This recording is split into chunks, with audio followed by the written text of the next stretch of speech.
Eyo nonga tuvuddeyo tugenze mu mboozi yaffe y'ekisiibo era olwaleero katunuulire kwani ateekeddwa okusiiba.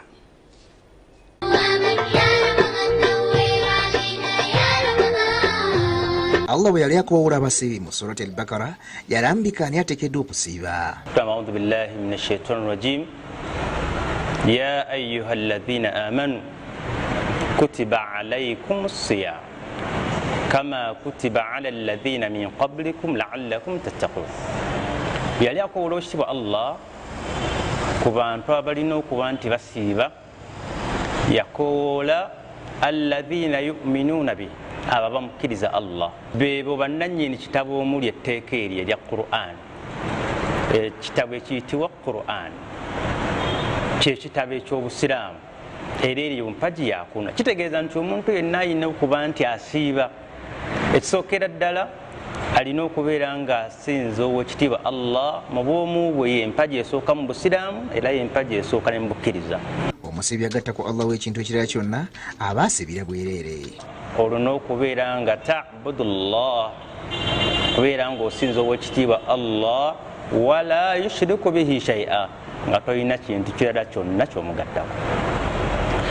Nawe kityo ono Allah we yali atulagira okusiiba, bannange teyakoola alina linnya lya Kisiraamu, gwe Sulaiman, gwe Ibrahim, gwe Anila, kubanga okubeera n'erinnya nga byokola byawukanira ddala kwabo abalina okuba n'erinnya eryo, kikumalira okuba nga tokyali musiraamu. Eryo linnya bunnya, naye Allah ayagala ekiri mu mitima gyaffe nga kwe kumwawula mu bwomu bwe. Omusiraamu akyalemedde kubikola ebyokweraguza, Sheikh Haddad amugamba nti alikamanye kuba ekisibu kyekifu.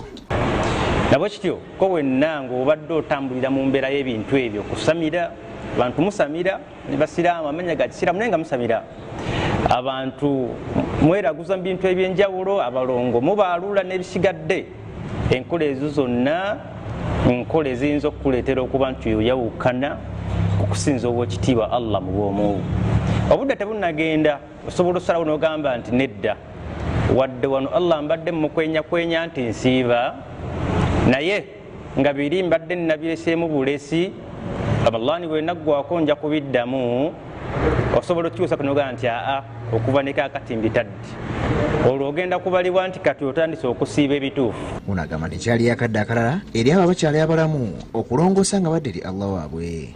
Tulongoose bw'oba osazeewo okuba nti kati osiibye enjala ne weerumya enjala naye lilla ng'okikola nti oli musiraamu, siramukira ddala.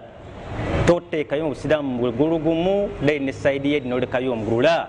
Yatugamba wekitiibwa Allah idkhulu fi silmi kaafa, musazeewo okuba nti musiramuka musiramuke ebyaddala. Nabwe kityo ye muntu alina okubeera nti oba yalalikibwako okusiiba omwezi guno ogwa Ramadan omuli empeera empitirivu ennyo. Ndi Sharif Sebunya ku Raukede TV 1.